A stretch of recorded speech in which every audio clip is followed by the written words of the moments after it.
बहुत सारे स्टूडेंट हैं, बहुत सारे साथी लोग हैं जो इस चीज में गलती करते हैं। आज से याद रखिएगा, 100% कर रहे बिल्कुल सही है। पाई आपका अपरिमेय संख्या और 22/7 जो है ये अपरिमेय संख्या, सॉरी परिमेय होता है, पाई अपरिमेय होता है। लहरों से नौका पार नहीं होता, लहरों से नौका पार नहीं होता, मेहनत करने वालों का कभी हार नहीं होता, मेहनत करने वालों की कभी हार नहीं होता। साथियों, अभी की इस क्लास में रियल नंबर का सारे प्रश्न हम आपको बताने जा रहे हैं।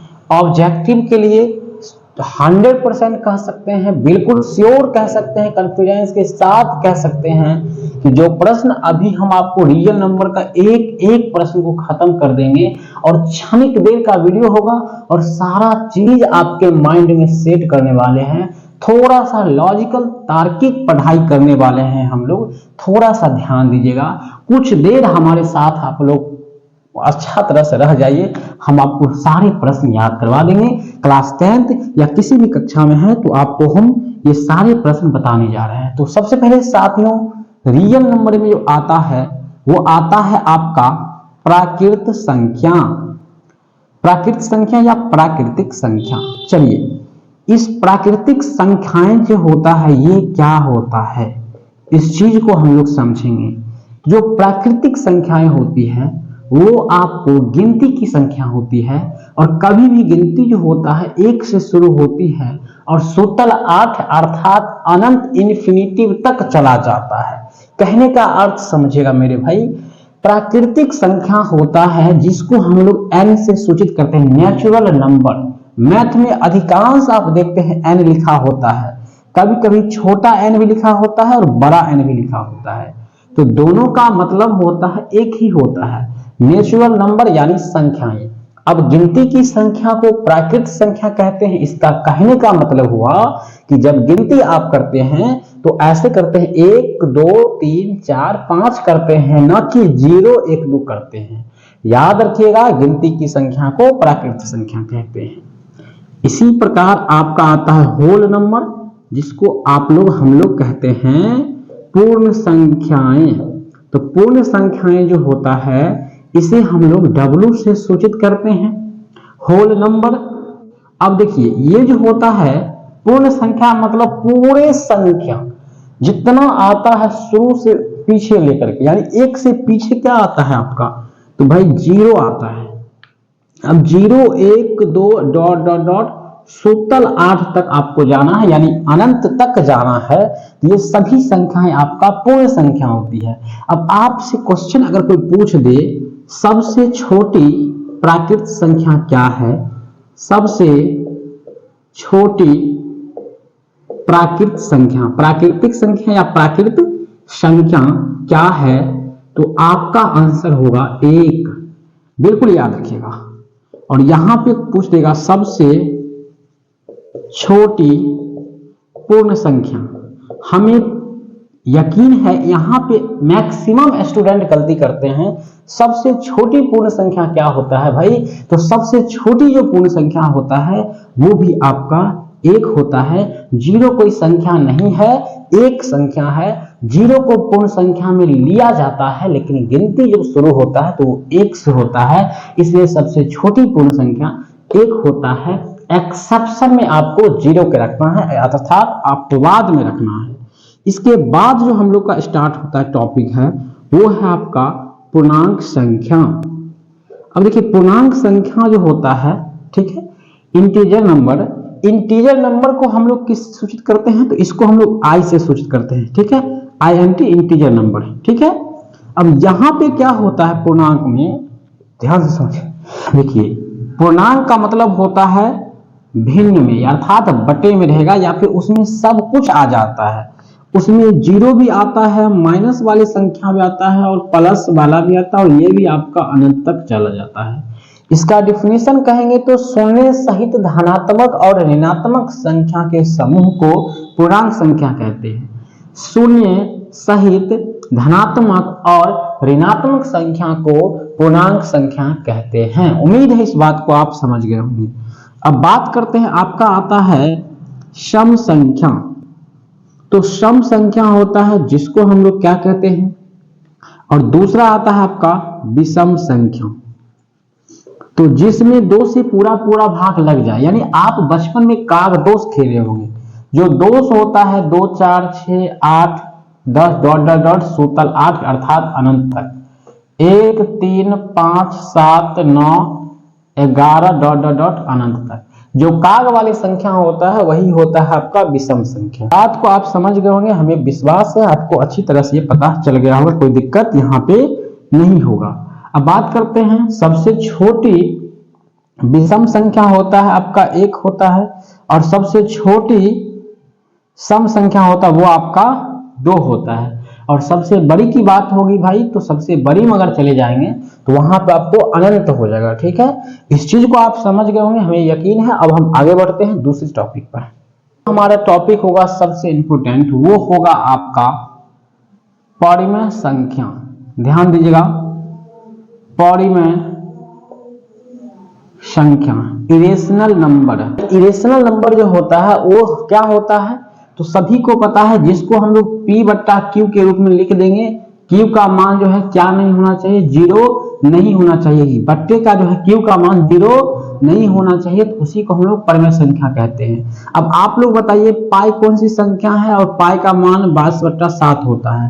तो ये दोनों संख्या जो है ये कंपटीशन के लिए भी बहुत महत्वपूर्ण है। भैया आपका जो पाई है ये है आपका अपरिमेय संख्या, इरेशनल नंबर है। ठीक है, ये आपका अपरिमेय संख्या है, और पाई का मान 22/7 होता है, ये आपका परिमेय संख्या है। ठीक है, ये आपका कौन संख्या है, तो परिमेय संख्या, क्योंकि ये आपका P हो गया और ये आपका क्या हो गया Q। ये एक हो गया रॉन्ग, मतलब देखा जाए तो अल्फाबेट वाला चीज आ जाता है। ठीक है, पाई, जबकि यहाँ पे क्या ये एक संकेत होता है, ये संकेत नहीं है, ये आपका P/Q के रूप में है।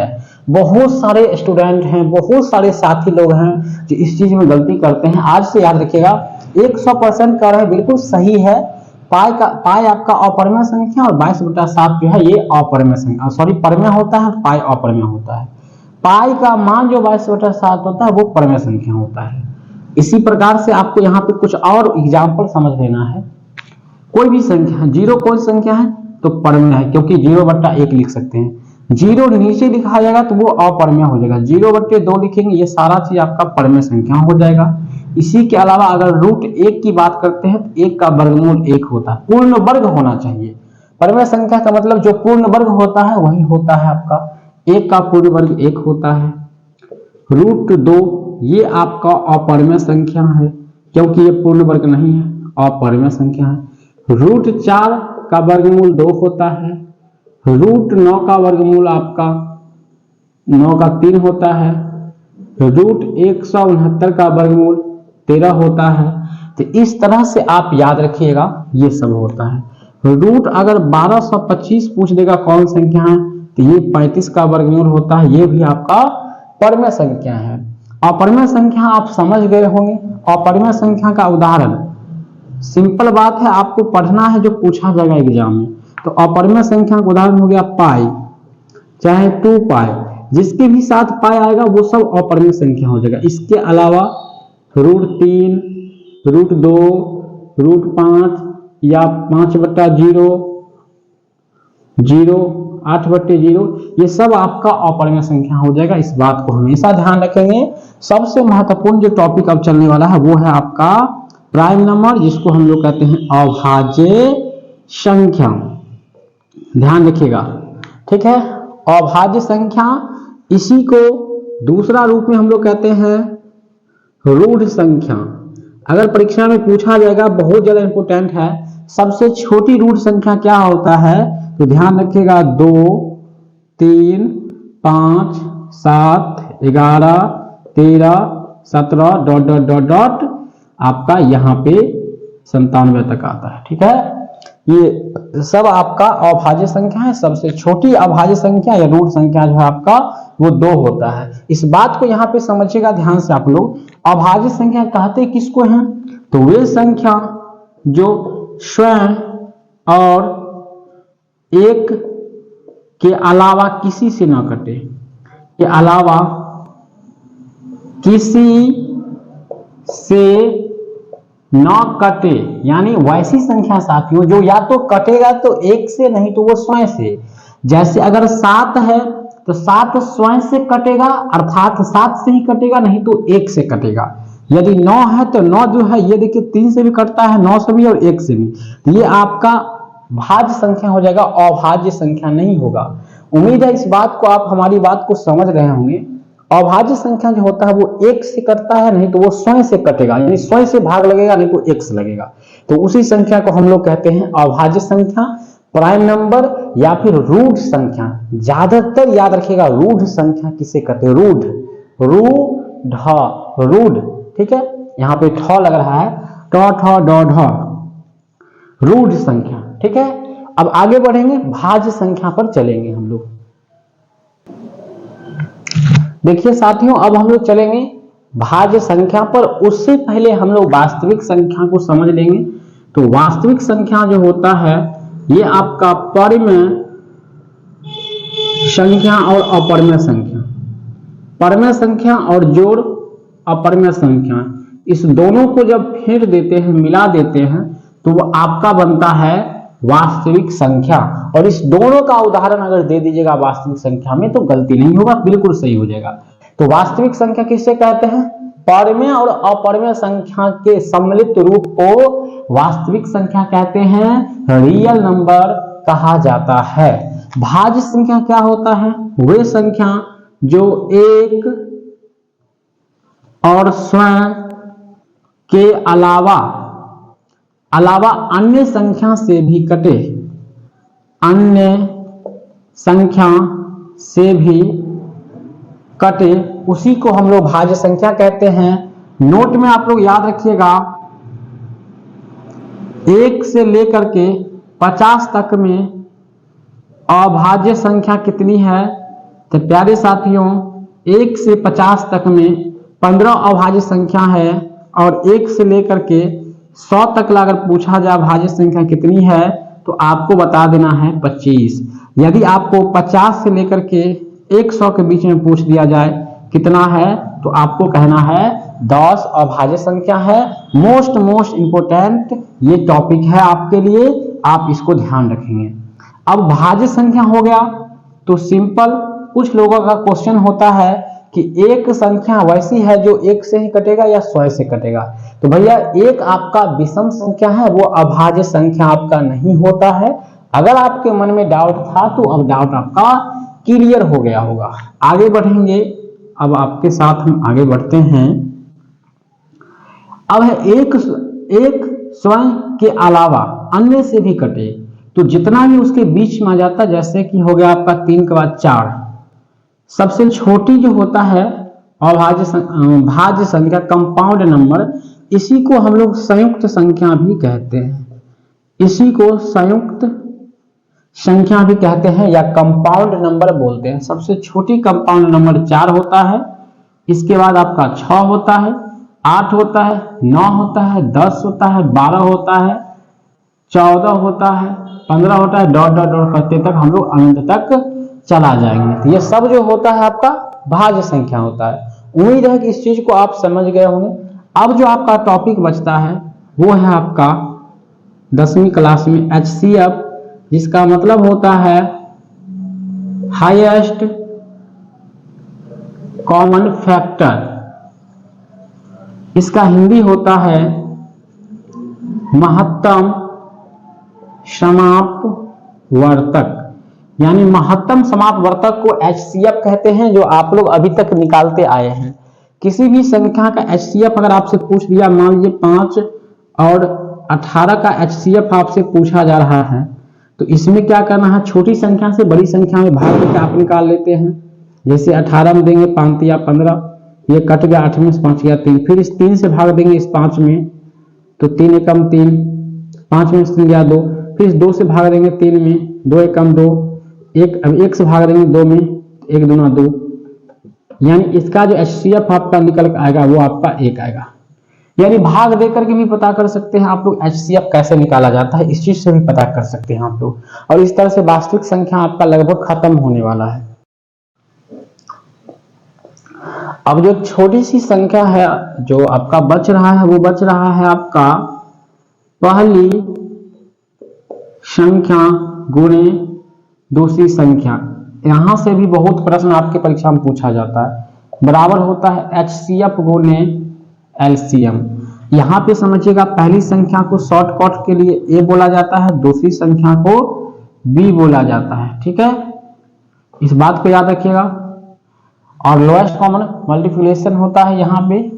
इसमें क्या किया जाता है, देखिए ये सूत्र से आप कई फॉर्मूला बना सकते हैं। अगर हम लोग पहली संख्या को इधर लिख लेते हैं, पहली संख्या बराबर, अगर इसको उधर ले जाएंगे तो आपका फॉर्मूला बनता है HCF गुने LCM बटे दूसरी संख्या। यानी पहली संख्या इधर छोड़कर इसको भाग गुना में उधर ले जाएंगे तो भाग यानी बट्टे में आ जाएगा। तो इस तरह से यहां से भी कई फॉर्मूला निकलता है। एक उदाहरण हम आप लोग को देते हैं, एक उदाहरण देते हैं। यदि 5 और 18 का HCF 1 हो तो LCM ज्ञात करें। यानी आपको LCM ज्ञात करने के लिए हम कह दिए हैं। कैसे ज्ञात करेंगे, तो पहली बात है पहली संख्या यहाँ पे आपको 5 लेना है और दूसरी संख्या जो है आपका B वो हो गया 18 और आपका HCF इधर पर क्या दिया हुआ है, 1 दिया हुआ है। आपको क्या निकालना है, LCM आपका कुछ नहीं है, ये आपका खाली है, ये निकालना है आपको। तो सिंपल फॉर्मूला क्या लगाना है आपको, A गुने B, A गुने B बराबर HCF गुने LCM। और A और B का गुना कीजिए, 5 और 18 का गुना करेंगे हम लोग। अब HCF का मान 1 है, LCM से गुना कर देंगे। 18 5 90 और LCM को 1 से गुना कर देंगे तो LCM एकम LCM हो जाएगा। और इस तरह से LCM जो आपका निकल के आएगा वो आपका 90 आएगा। काफी प्रश्न ऐसा पूछा जाता है आपके 10वीं बोर्ड परीक्षा में, तो इस तरह से आप यहाँ से भी तैयारी कर सकते हैं, देख सकते हैं और सारे प्रश्न परीक्षा में आप बना सकते हैं। उम्मीद करते हैं एक छोटी सी वीडियो में हमने आपको बेहतर चीज दे चुके होंगे, इसका सारा चीज समझा दिए हैं। इसका PDF टेलीग्राम ग्रुप में दे दिए हैं, आप लोग वहां से देख लीजिएगा। टेलीग्राम का लिंक आपको मिल जाएगा वीडियो को डिस्क्रिप्शन में, वहां से आप लोग डाउनलोड कर लीजिएगा। और चाहे तो आप वेबसाइट से भी इस सब PDF को ले सकते हैं। madhavnc.com वेबसाइट है, वहां से आप लोग ले सकते हैं। MNC क्लासेस का एक वेबसाइट है, वहां पे जाकर के आप लोग इस चीज को डाउनलोड कर सकते हैं। पूरा PDF आपको मिल जाएगा। धन्यवाद इस वीडियो को यहाँ तक देखने के लिए।